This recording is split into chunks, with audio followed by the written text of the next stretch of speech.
नया बजट आने के बाद कई तरह के सवाल उठ रहे हैं, जिसमें से एक सवाल तो केंद्रीय कर्मचारियों की तरफ से ये उठ रहा है कि क्या साल 2026 में 8th पे कमीशन नहीं आएगा, क्योंकि बजट में इसके संकेत देखने को मिले। वो कैसे, वो भी आपको विस्तार पूर्वक बताएंगे। नमस्कार, मैं हूं आशीष त्रिपाठी आपके साथ। सरकार ने बजट में आगामी खर्च के बारे में पूरा ब्यौरा दिया, जिसमें सरकार की ओर से स्थापना व्यय यानी स्टैब्लिशमेंट खर्च का डेटा भी जारी किया गया, जो वित्त वर्ष 2026-27 के लिए 8,24,114 करोड़ है और बीते वर्ष में ये 7,82,701 के मुकाबले 41,413 करोड़ रुपए और अधिक है। व्यय में बढ़ोतरी की रकम पे कमीशन में आने वाले खर्च के हिसाब से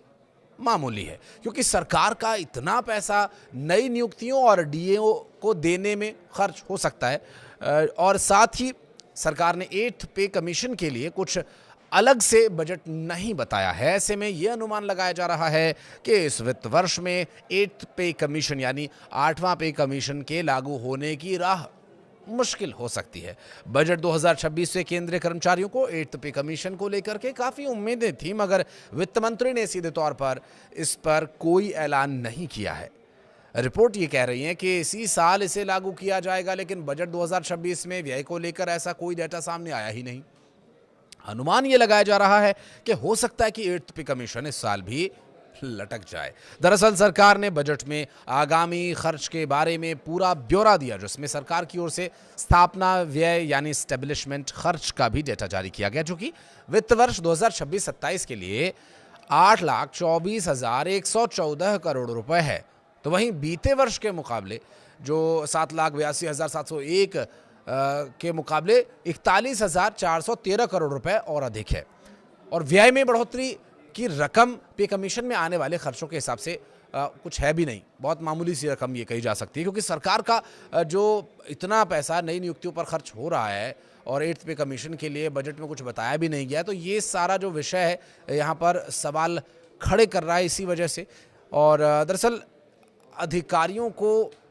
साल 2026 के शुरुआत का इंतज़ार काफ़ी लंबे समय से था, क्योंकि जब से इस बारे में चर्चा शुरू हुई और करीब 1,19,00,000 केंद्रीय कर्मचारियों को 8th पे कमीशन लागू हो जाने की उम्मीद थी कि आयोग उनकी सैलरी बढ़ाएगा और सभी ये जानना चाह रहे थे कि बढ़ी हुई सैलरी का मैसेज आखिर कब आएगा। महंगाई बढ़ने के कारण फिटमेंट फैक्टर में सुधार की मांग भी तेज़ हो गई, लेकिन हकीकत यह है कि सैलरी बढ़ने में अभी वक्त लग सकता है। लेकिन पे कमीशन के बारे में कुछ इतिहास के पन्नों को अगर पलटें तो ऐलान 15 जनवरी 2025 को 8th पे कमीशन के गठन की घोषणा जरूर कर दी गई थी। इसके बाद प्रक्रिया काफ़ी धीमी रही और करीब 10 महीने बाद 28 अक्टूबर 2025 को इसका आधिकारिक गजट नोटिफिकेशन जारी किया गया और इस नोटिफिकेशन में साफ साफ लिखा है कि आयोग को अपनी रिपोर्ट देने के लिए 18 महीने का समय दिया जाएगा और अगर अक्टूबर 2025 से 18 महीने जोड़े जाएं तो आयोग की रिपोर्ट जुलाई 2027 तक आने की संभावना बनती है। अब रिपोर्ट आने के बाद सरकार को उस पर फैसला लेने और लागू करने में भी कुछ समय लगेगा, इसलिए सैलरी बढ़ोतरी का वास्तविक लाभ 2027 के मध्य या 2028 की शुरुआत से ही मिलने की उम्मीद यहां पर दिख रही है, क्योंकि बजट में भी सरकार ने कुछ ही ऐसे ही संकेत दिए, क्योंकि अगर इस बार व्यय नहीं बढ़ाया गया तो हो सकता है कि 8वें वेतन आयोग के बजट 2027 में इसका कुछ ऐलान हो सके। आप अगर इस बारे में कुछ कहना चाहते हैं तो कमेंट सेक्शन में आइएगा, बताइएगा आपकी क्या राय है।